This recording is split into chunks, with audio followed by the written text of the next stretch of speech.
Okay, Right. welcome to today's webinar hosted by VitaFlow titled The Latest GMP Research in PKU, Results and Recommendations for Clinical Practice. This webinar forms part of VitaFlow's VIRE initiative, which aims to support education in the dietary management of rare diseases.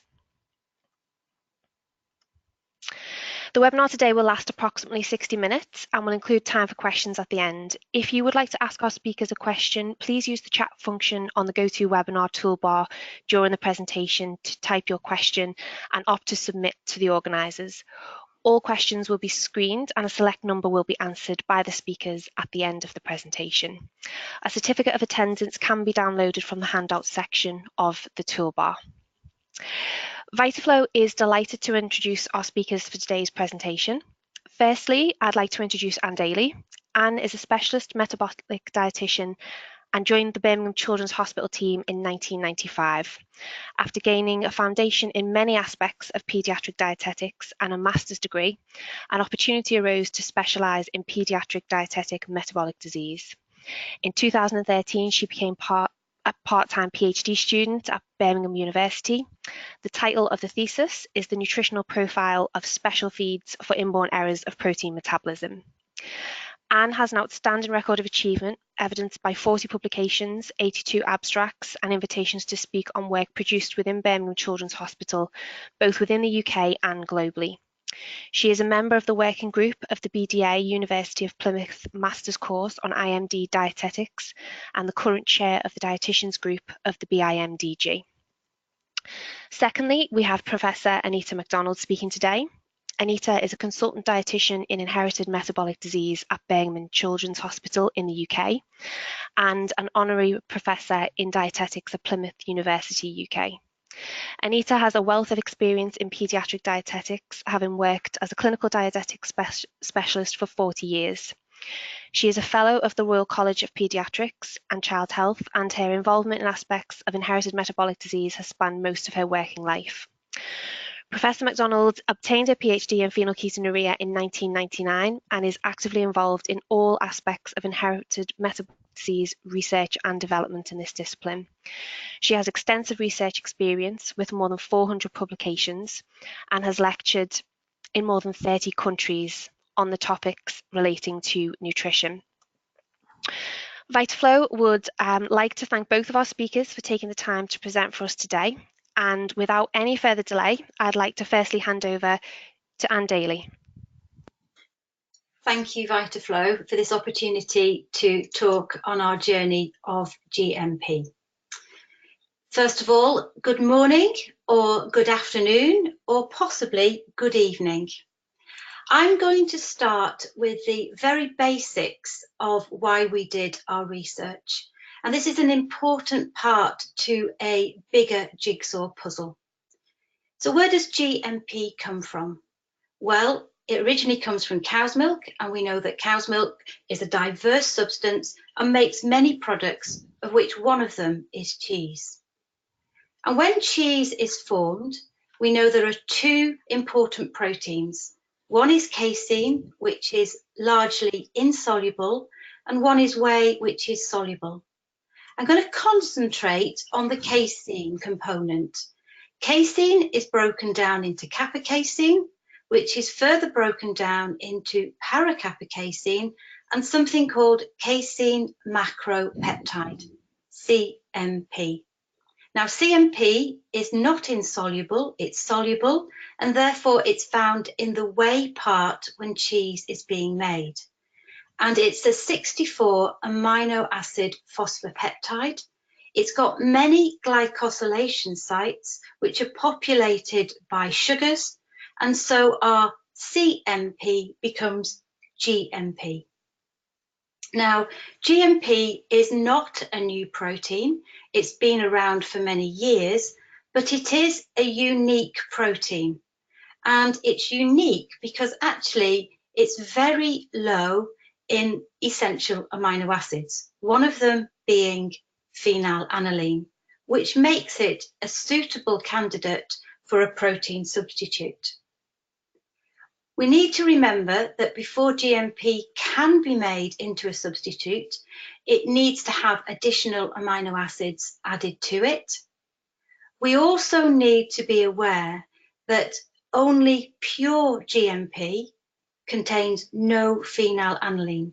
Manufactured GMP contains a residual amount of phenylalanine, and 60 grams of protein equivalent a day from GMP will give you 108 milligrams of phenylalanine. So the question we wanted to ask was, does this residual phenylalanine in GMP affect blood Phe control? And over the last decade, there have been 7 studies trying to examine this question. And these studies have all been very different. They're mainly based in adult populations, only 2 in children. There have been 2 case studies, 4 crossover studies, and 1 that we're doing in Birmingham, which is a longitudinal study over 3 years. And these results have mainly shown that there is a non-significant impact of using GMP on blood phenylalanine control. 1 case study by Ney showed a significant decrease in blood Phe control, and oppositely, our studies have shown a significant increase in blood phenylalanine control when we've used GMP. So what is the answer? Well, a systematic review and meta-analysis that was undertaken in 2018 showed that from pooled results of 2 randomized controlled trials, they reported no significant effect for all measured outcomes when GMP was used. They looked not just only at blood phenylalanine control, they looked at blood sugars, they looked at urea nitrogen. The meta-analysis showed that blood Phe control was lower, but not significantly, when using L-amino acid protein substitutes. So we initially did a pilot study for 6 months. And this pilot study, we compared GMP with conventional Phe-free L-amino acid supplements. And we wanted to look at 2 particular aspects: blood phenylalanine control and the impact on tyrosine concentration. So we recruited 15 subjects. The median age was 11 years. We had 8 boys and 7 girls. The majority of the children were European. We had 9 subjects on the GMP group, and we had 6 subjects who were controls on the conventional Phe-free L-amino acids. The median intake of natural protein was 5 grams a day, and the median from protein equivalent from protein substitute was 60 grams per day. Our methodology was very simple. At baseline and 26 weeks, we looked at anthropometry. We did regular adherence checks and monthly home visits, and we did 3-day dietary assessments. The children took weekly phenylalanine and tyrosine blood spots. Now I'm going to talk you through some of these graphs, which look rather busy. So this first graph is the variation in median phenylalanine concentrations in the GMP subjects. Now the dark blue spots, these are the phenylalanine blood concentrations when the children were on phenylalanine-free L-amino acids. And this was taken from the previous year before they started the study. So this acts as their control and their baseline. And when we started this study, we took the children off their Phe-free L-amino acids and we put them straight on to GMP. But what we started to find was that there was an increase in blood phenylalanine concentrations. So the red ones, there's an increase. So what we next did was we took away some of the GMP. So the green dots are when the children are on 40 grams of protein equivalent from GMP. and 20 grams of protein equivalent from L amino acids. And if the blood phenylalanine control was not satisfactory, we decreased the GMP even further. So the light blue spots are when the children are on 20 grams of protein equivalent from GMP and 40 from L amino acids. And at the end of our pilot study, we found that the median phenylalanine had increased significantly. So before these children had started on their GMP protein substitute, the median phenylalanine concentration was 270 micromoles per litre, and with GMP, 390. What was happening with our control group? So this graph looks at the median phenylalanine concentrations in the control children.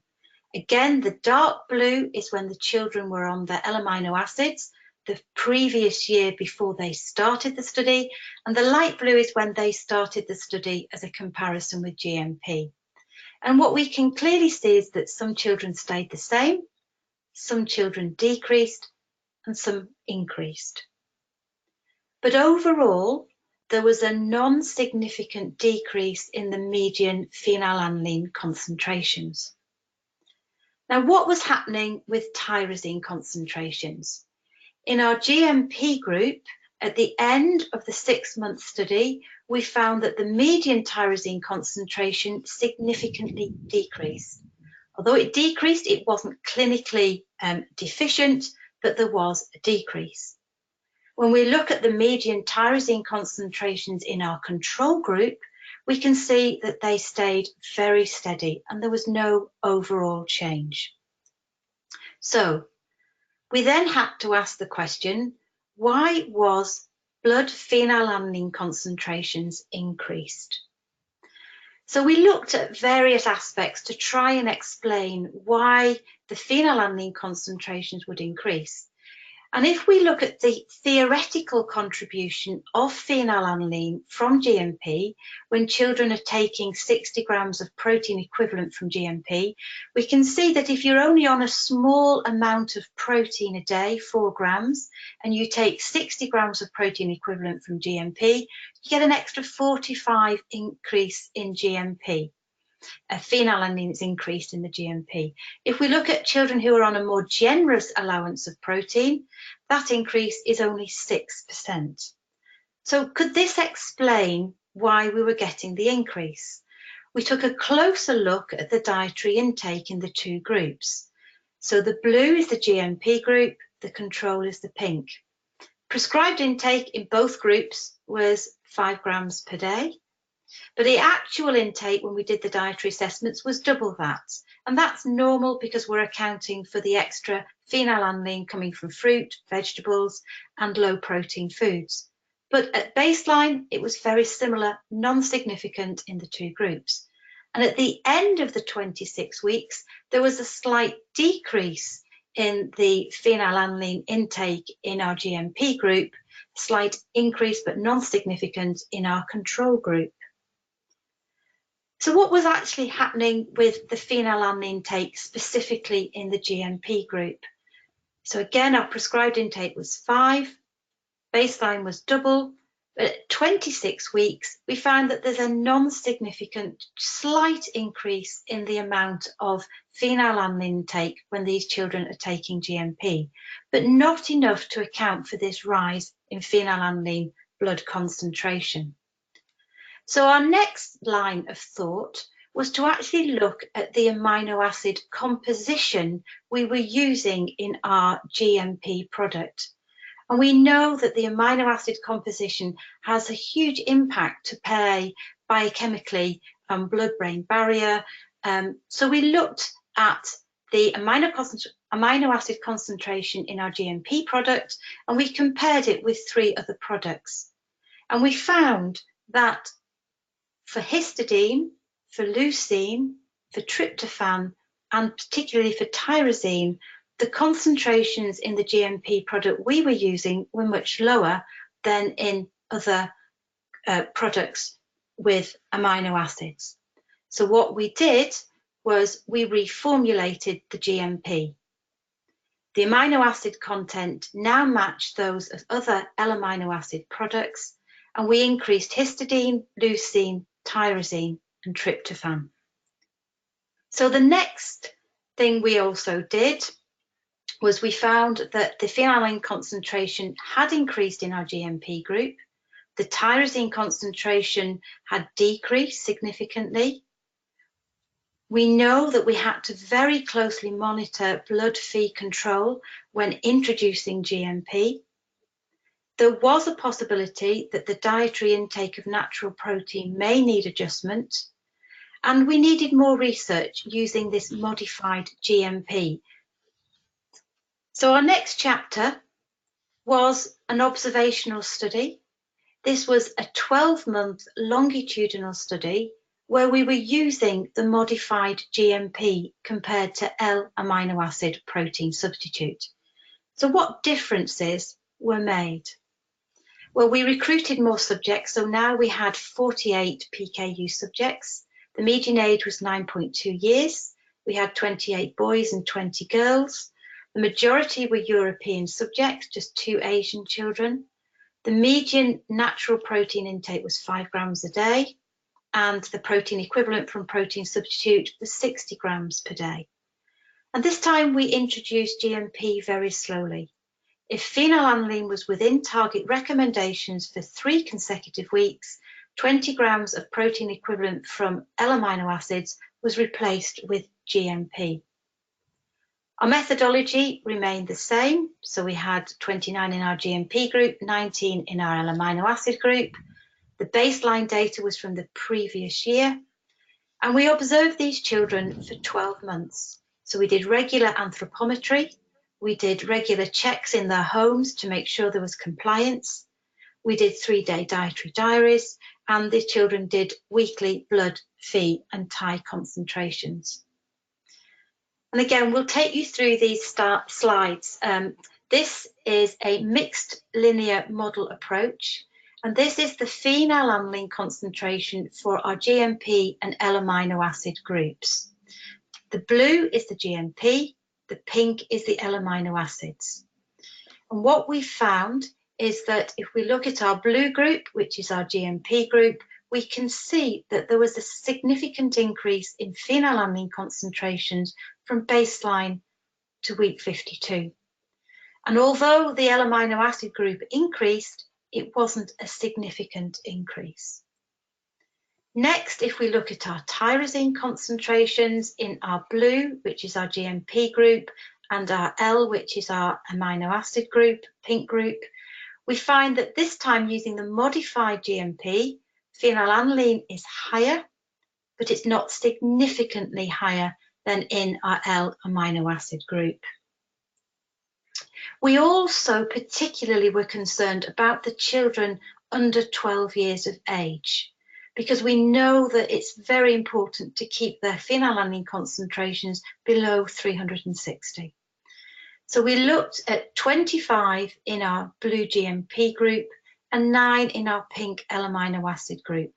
And again, if we look at our mixed linear model, we see that in the GMP group, there's a significant increase in phenylalanine concentrations between baseline and 26 and 52 weeks, although the median concentrations were well below the 360 cutoff point that's recommended. So the story so far is that the GMP does make a small but significant increase in blood phenylalanine concentrations. We found this within the GMP group, but not between the groups. The modified GMP caused the tyrosine concentrations to be higher, but there was no significant difference. And importantly, the median intake of GMP was 70% from GMP and 30% from L-amino acids.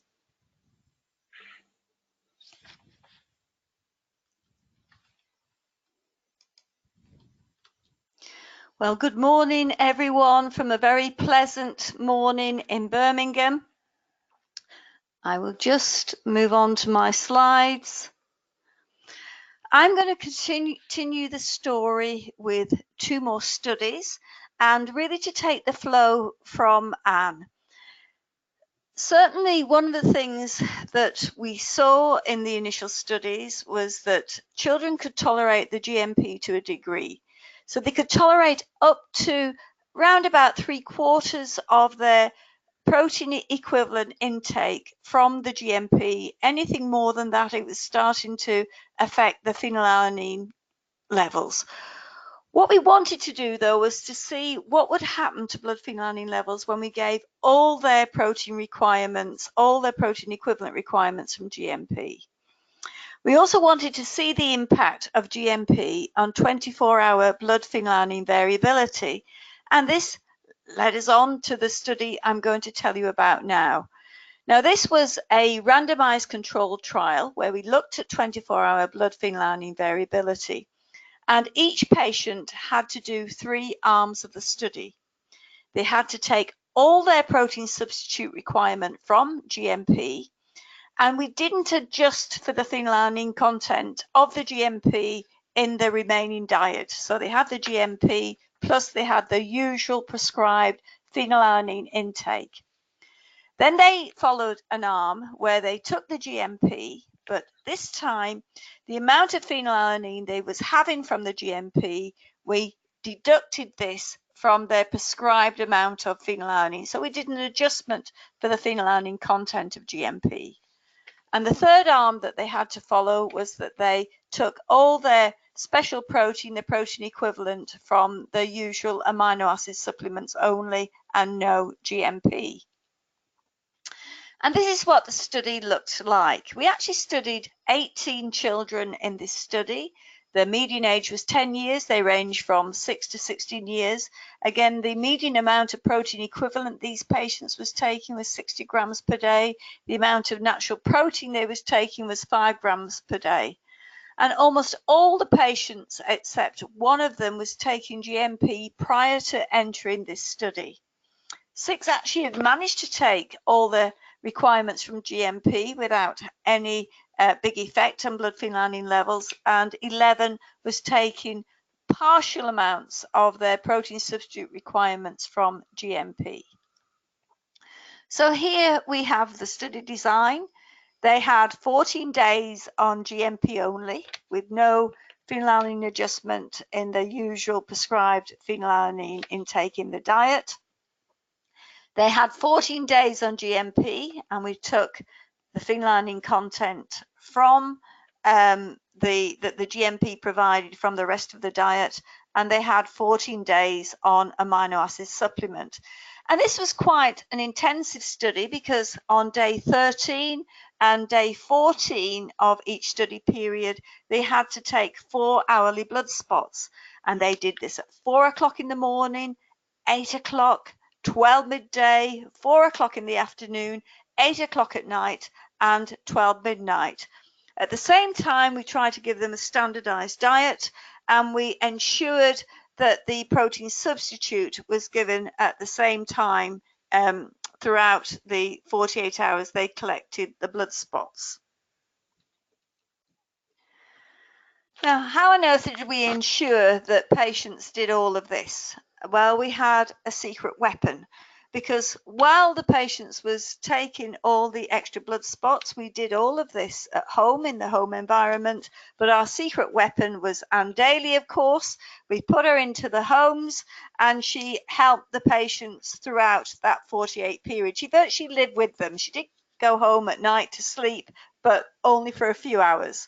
So what she did, she went into the homes, she checked all the food that the patients was eating, ensured it was standardized, she weighed it out, she helped with all the documentation of this. She even followed the children to school. She helped with the blood samples that needed to be taken at school. And certainly at 5 to 4 every morning, she would give them a phone call, wake them up, ensure that they did the blood spot. So everything was done as it should have been. So what did we find? Well, what I'm going to start with is showing you some individual profiles of some of these patients. And what we've got on this slides here, all of these are individual profiles, and I've got 6 profiles on this slide. And over here we have the phenylalanine concentrations in micromoles per litre, and here we have the time scale over 24 hours. And for each part of the study the patients did, we should have two 24-hour profiles. So over here we have the blood phenylalanine levels when patients was taking GMP and we wasn't adjusting for the phenylalanine content that the GMP provided in the diet. In the green lines, we have when the patients was taking the GMP, but we were adjusting for the phenylalanine content in the diet. And in the turquoise blue, this is when the patients was taking the amino acid supplements. What I've done on this slide is we've done things sequentially as far as the natural protein tolerance is concerned. So we have patients tolerating 30 grams, 25 grams, 6 grams of natural protein. But you can see almost without fail, the one where the patients are running the highest phenylalanine concentrations with throughout the 24 hours is with GMP with no adjustment for the phenylalanine content. Things are certainly that little bit better when they was on GMP and we adjusted for the phenylalanine content in the diet. And almost always, but not quite always, the lower one that we see is when the patients was taking the amino acid supplements only. And you can see sometimes the levels were actually going a little bit too low. On this slide here, we've got another 4 profiles, and you can see we have very similar patterns. It doesn't always go, we get the same order, but the majority of the time we do. But there was 3 notable exceptions, and this was 3 children who really surprised us, because when they took the GMP and we didn't adjust for the phenylalanine content, the profiles actually ran lower than when they took the GMP and we adjusted for the phenylalanine content in the diet. Now, why would this happen? The only real explanation we can come up with is when we did take into account the phenylalanine content in the diet, is that we created a catabolic state. You will see that all of these patients didn't tolerate a great deal of natural protein, so they was taking very little phenylalanine from natural foods. We think we perhaps didn't quite adjust the calorie difference from before and after when we did this adjustment, so it was catabolism that caused this problem. So that is something that we do need to be very much aware about when we are making adjustments with the rest of the diet. But what about the results overall from this study? On this figure here, we have the median phenylalanine for each time point for each of the different conditions. So here, this is when the patients was on GMP only and no phenylalanine adjustment. The green, when we did the phenylalanine adjustment in the diet, and the turquoise blue on the amino acid. And it's really, as I've shown you in the individual profiles, certainly the GMP with no phenylalanine adjustment is running higher. And certainly we are at the borderline of gaining reasonable control with these patients overall when we do this. Although it wasn't statistically significant, I think what we can see to the eye, though, is over 24 hours when we did do the adjustment for phenylalanine in the diet, we had a steadier profile over 24 hours and certainly less variability going on with blood phenylalanine concentrations. And I think this may be important, and the lowest levels with the amino acid. And this is the individual median phenylalanine concentrations over 24 hours. For the GMP plus phenylalanine, this was 290 micromoles per litre. For the GMP minus the phenylalanine, this was 220 micromoles per litre. And for the amino acid supplement only, it was 165 micromoles per litre. A little bit more data on this slide where we show you the profiles for all the patients over the 24 hours. So what we've got here is GMP plus phenylalanine, GMP minus phenylalanine, and for the amino acid supplements. And each of these box plots here is an individual subject. Here, this is what we're aiming to achieve, target blood phenylalanine concentrations for our children. And if we look at GMP plus phenylalanine, where we haven't made a phenylalanine adjustment, you can see that these patients are running higher phenylalanine concentrations, and some are actually out of control. GMP minus phenylalanine, generally we see more patients actually within target ranges.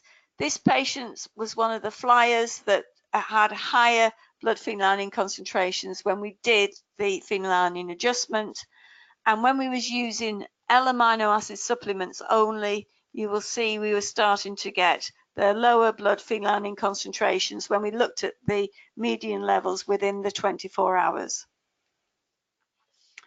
So what can we conclude from this study? Well, when we use GMP only, without adjustment for its phenylalanine content as the sole source of protein substitute for children, it does lead to higher blood phenylalanine concentrations. However, with phenylalanine adjustment, using GMP only may be associated with less 24-hour phenylalanine variability. We didn't prove it statistically, but you can see the line certainly appears flatter, and this may be important. And certainly the energy content resulting in any phenylalanine reduction from dietary changes should be replaced by non-phenylalanine energy sources.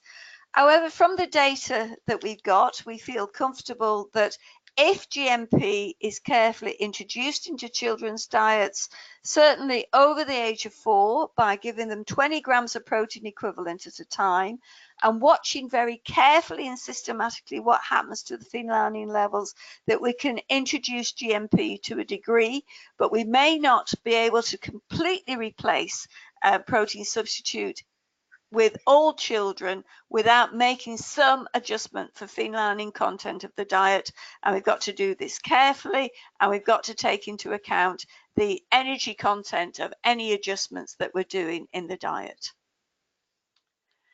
Now, the final study that we're going to tell you about today is a new study. It's something that is a little bit different for our children. After all the heavy studies, they found this quite a fun study to do, but it's a fun study with a very serious message. And what we wanted to do was what we called the PKU breath study. Does either GMP or amino acid affect breath odor in patients with PKU? What do we mean by oral malodor? This is an unpleasant odor from the oral cavity. We know that this is associated with bacterial interactions. It's associated with protein from the diet, the saliva, gingival fluid. It's also associated with amino acids, cysteine, methionine, tryptophan, arginine, and lysine. And what we know is this will produce volatile organic compounds, and it's these compounds that are associated with the mouth malodor. Now, certainly in clinics, children do complain about mouth malodor in PKU. They say that other children tell them that the breath smells after they've taken the protein substitute. This is something that we want to avoid. It can cause social embarrassment. They can get teased and bullied associated with this. It can certainly lead to psychological distress, always worried about talking to people because you think your breath may smell. Certainly leading to poor self-esteem, and it may lower the self-confidence and cause a certain amount of insecurity. So we had two aims to this study. Is PKU, in PKU, is oral malodor worse, better, or the same compared with children without PKU? And does the type of protein substitute, that is, does GMP or amino acid supplement contribute to oral malodor?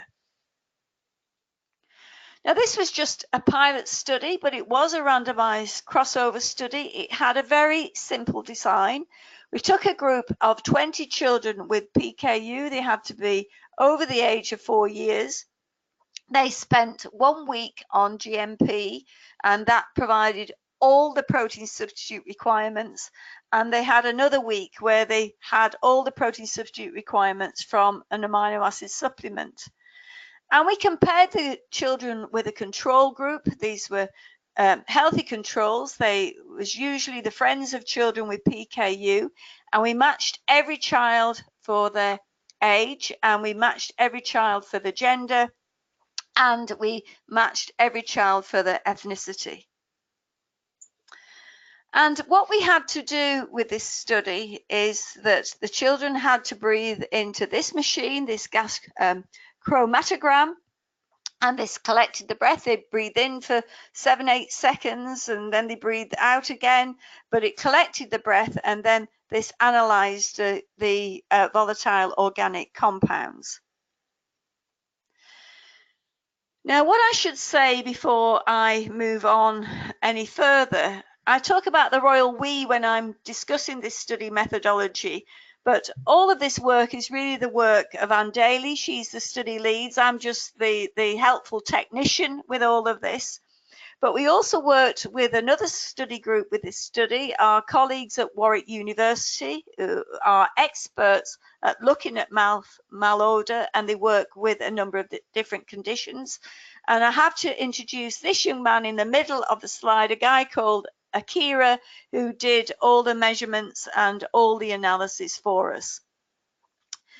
So what did our young children have to do? Well, the children with PKU came to our makeshift study unit twice. They spent 2 whole days with us. They came for 8:30 in the morning, and they left at 6:30 at night. And our controls just had to come once. So what the children had to do, they had to come fasting. They couldn't brush their teeth before they came. All they could have was some water, but nothing more. So they came to the unit, they breathed into the machine, we collected some breath when they was fasting, then they were able to have their breakfast, they was able to take the protein substitute, which we aimed to do 30 minutes before we took another breath sample. We did this again at lunchtime, we did this again in the evening, so they had 3 dosages of protein substitute. We also took a random sample in the middle of all of this.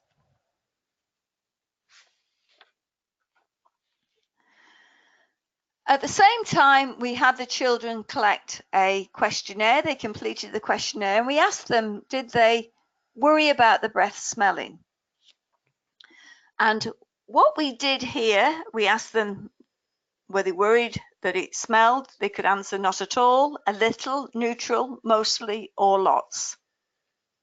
And the results we've got on this slide, we have from the turquoise blue, the results from the patients being on the amino acid, in the darker blue on the GMP, and in the turquoisey color here, the pretty purple from the control group.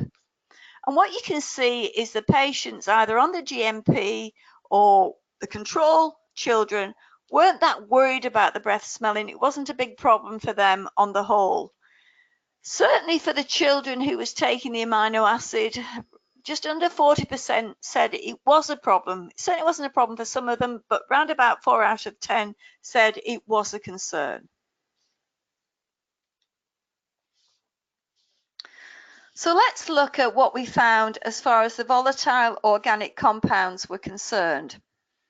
Now, if we have a look at what the readouts were showing us from this chromatograph, each of these little teardrops over here, these little red dots, these are volatile organic compounds. And what we found was a number of different volatile organic compounds that looked a little bit like this on 3D representation. The guys at Warwick University, what they did before we started the study, they did some laboratory work, and they took a sample of amino acid and they took a sample of GMP. They heated that up. They collected some volatile compounds from each of these two samples to see what would be released. And you can see both with the amino acid and with the GMP, it generated a lot of different volatile organic compounds. So they knew that they was collecting something, that the methodology was definitely capable of collecting something. So what did we find from our patients? Well, let's first look at the fasting samples when the patients first came to us, first thing in the morning, before their lunch, before their evening meal, when they hadn't taken protein substitute for a while.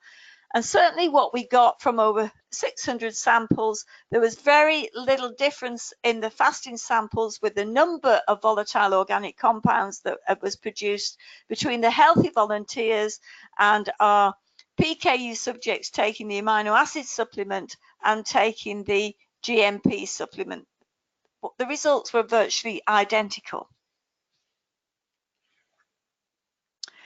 What we actually found immediately when samples was taken, when patients took the protein substitute. Now, what I have to confess at this time, we didn't intend to take breath samples immediately after the protein substitute, but children are children.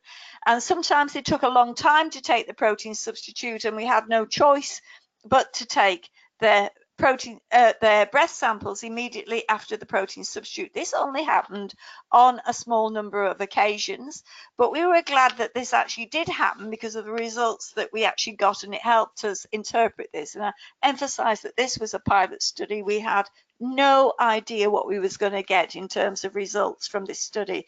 But when we did collect the breath accidentally after taking the protein substitute, what we actually found that the children with PKU was producing twice the number of these volatile organic compounds than the patients in the controls, the control subjects. So it was having some impact immediately after taking the protein substitute. However, when we took the samples 30 minutes after taking the protein substitute, these additional volatile organic compounds seemed to disappear. And this was for both the patients taking the GMP and the patients taking the amino acid supplement.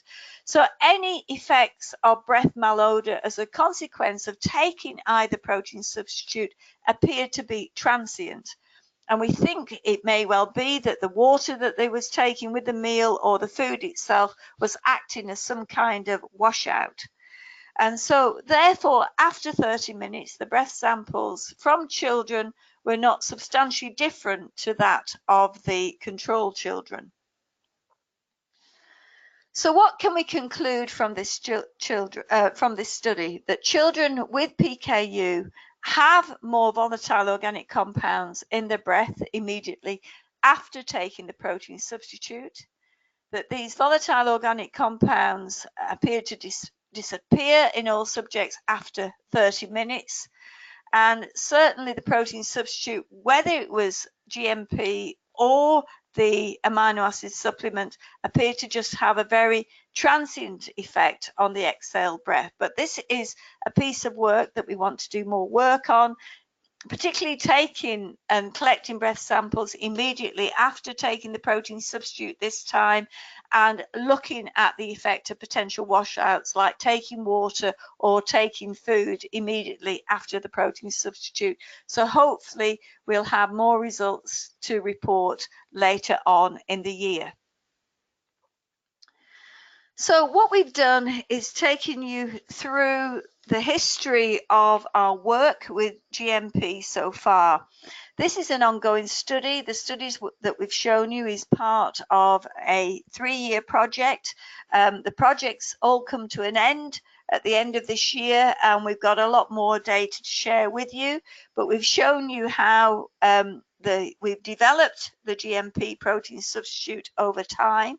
We've shown you how we've systematically studied the GMP in children, so we properly understand the impact on phenylalanine concentrations. We have a much better feel for this than we had 3 years ago. We've shown you a little bit about one of our novel studies that we've conducted on GMP looking at breath. We've got some new studies being started, and hopefully we'll be sharing more novel findings in a year or two, but I will keep this under wraps for now. But as far as we're concerned, GMP is an ongoing story. We've got an awful lot more to learn, and we've got an awful lot more to share with you, and we're pretty convinced that people will be doing studies throughout the world, and they will be sharing more data with us in months and the years to come. But thank you very much for listening and joining us this morning. Thank you. Thank you both for taking us through that in so much detail. We do have a couple of questions we'd like to cover before we conclude this morning's session. First of all, we've had a question asking what your observations are of using GMP in children and impact on their weight. Have you noticed any significant weight changes that may be attributed to the protein source? Yes. That should I take this one, Anne? Yeah, if you don't mind, Anita, because I will probably go to my next venue, zip wiring. Thank you, Anne. Okay, I will take this question, and I have to apologise for everybody because I've had little dings going in all my messages coming through on my emails, and my landline went in the middle of all of this. So apologies for all of this, but hopefully we've got through it okay. Yeah, the impact on weight is a very interesting one because it's often been associated with the fact that GMP is more satiating.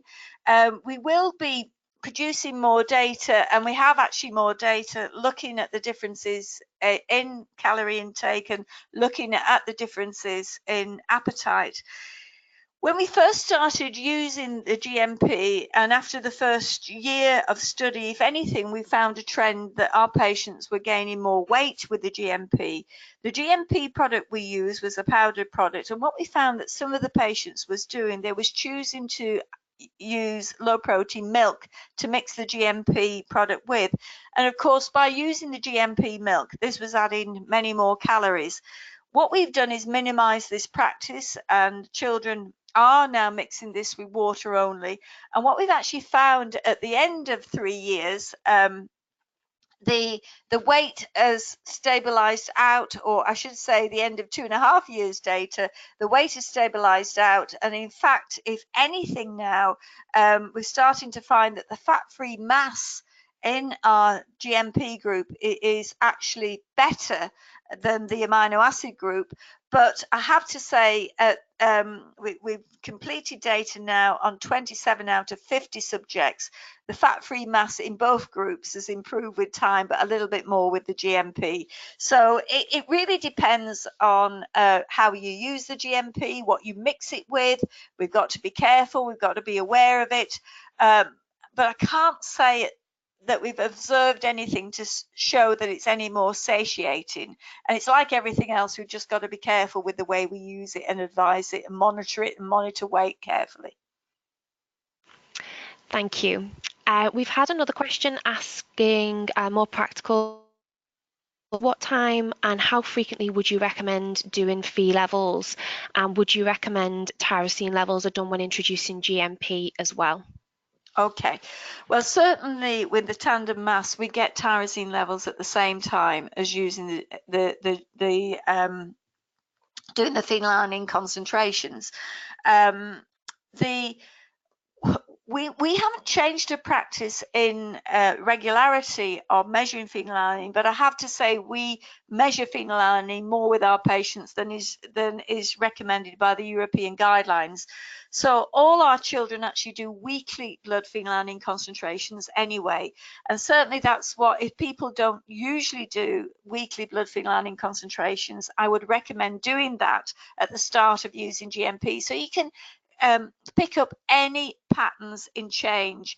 And it was interesting when we used the original GMP product when we started the studies. Anne was the researcher, I was the clinician looking after the patients. It was very interesting. We picked up that the GMP was affecting the levels because we was monitored very quickly, because we was monitoring the levels so frequently. So I think if you do weekly blood phenylalanine concentrations, you'll pick up any pattern. I wouldn't automatically assume that if you start GMP and you get a high level the next week, that A equals B. You know, look at the consistency, look at the pattern over time. But if you monitor blood phenylalanine levels weekly, you will pick up the patterns, and and certainly if you get an average range, a median range of phenylalanine levels that is overall worse, that would suggest that you've got a problem with the GMP. But do it weekly, and certainly I would want 3 blood phenylalanine levels within target range after I've introduced the first dose of GMP before I would introduce the second dose of GMP, to be absolutely certain that we are maintaining blood phenylalanine levels in the level that we want. And usually what we start with, we often would introduce 20 grams of protein equivalent at a time. We could equally do 15 grams of protein equivalent, but essentially we change over a dose. So we may change over the breakfast dose, do blood levels for 3 weeks. If they're okay, we change over a lunchtime dose, and then we change over an evening dose. And certainly what we tend to find, once a child is has got to 2 doses of GMP, they often want to go to a 3rd dose. And if we do find that the levels are teetering a little bit, they're going a little bit out of control, that is the time where we've got to say, look, do a deal with the child and say, look, if we go any further with this, we have to take a little bit of phenylalanine out of your diet to compensate. And again, we would monitor things carefully. Thank you. Also, what impact has GMP on general nutritional status, and are there any bone health benefits of GMP? Yeah, okay.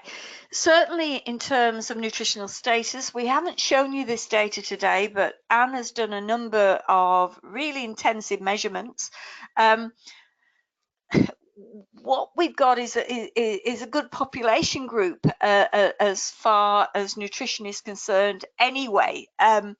But what we found, our baseline data when patients was taking amino acid supplements, we weren't coming up with any deficiencies. And I think that's because in Britain, we give fairly generous quantities of protein substitute, and therefore we're given fairly generous quantities of vitamins and minerals overall. And we was also studying a very adherent group with PKU, a group who we knew was very adherent with taking protein substitute. So we started from a very good position. Certainly when we gave the GMP and compared it with a control group over 6 months, and then we measured a number of biochemical markers, the only thing that we found that was significantly different was 2 measures for selenium, which actually improved, which was significantly better. However, we didn't have any deficiencies to start with our amino acid group, but certainly something appeared to be happening with selenium, whether it was being better utilized, better absorbed as a result of the GMP protein.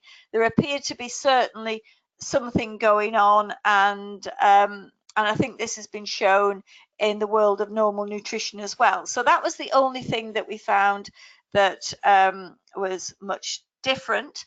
As far as bone is concerned, we have a lot of interesting data starting to emerge. This has all been part of a 3-year project. We've got something like 27, 28 children completed out of 50 children, and we've got all the data back for 3 years. And the children have had bone mineral density scans done at the beginning and at the end of the project, and we've got a lot of body composition data. Again, what we've actually found is we started off with a very good position with bone mineral density. We didn't really demonstrate any problem with the children. It was criticized a little bit for this, that that perhaps we wasn't looking at every aspect of bone mineral density. So Anne has introduced extra measures at the end. But what we're finding is both with the GMP group and the amino acid group, the bone mineral density at the end of 3 years is still in a pretty good position. And even though many of these children have gone through or going through puberty, and we've had to adjust for this the best way we can, but we've had a lot of help with all of this and a lot of expertise with this. We've also done a lot of bone markers, which we're working through and trying to understand. But at the moment, we can't say we've come up with any significant improvement with bone health with GMP, but we haven't really got a problem with bone health anyway.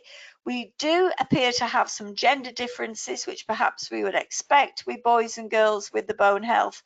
But again, it's really a little bit too early to discuss this in any detail. But again, we'll be able to give you all the full story on this come December of this year. So it's a case of watching this space, but we'll have more data for you. There's definitely more to come. Just one final question before we close today. Have you noticed any differences in the ages of patients that have preferred GMP-based products to those where GMP hasn't appealed? Yeah, that is an interesting one. Generally the older patients, and there's two types of patients anyway. There's always people, regardless of age, who are willing to try new things. There's some patients who maybe felt they were struggling with the amino acid supplement anyway, and there's a group of patients who don't like change. So maybe 3 categories. But on the whole, it's been the older patients who really get on best with the GMP. They don't want to go back to amino acid supplements. They're the ones who want to take all the protein requirement. And of course, if we're following the European recommendations, and from the age of 12, we know we can maintain blood phenylalanine levels up to 600 micromoles per litre, although it's our own practice in Birmingham to try and keep levels a little bit lower than this anyway. We try and actually keep them closer to the 360 micromoles per litre part. You know, we've got less worries about giving them all the protein substitute requirements from the age of 12, but generally the older they are, the happier they are to go on to GMP completely. Some of the younger children prefer GMP and they really do not want to touch the amino acid supplement.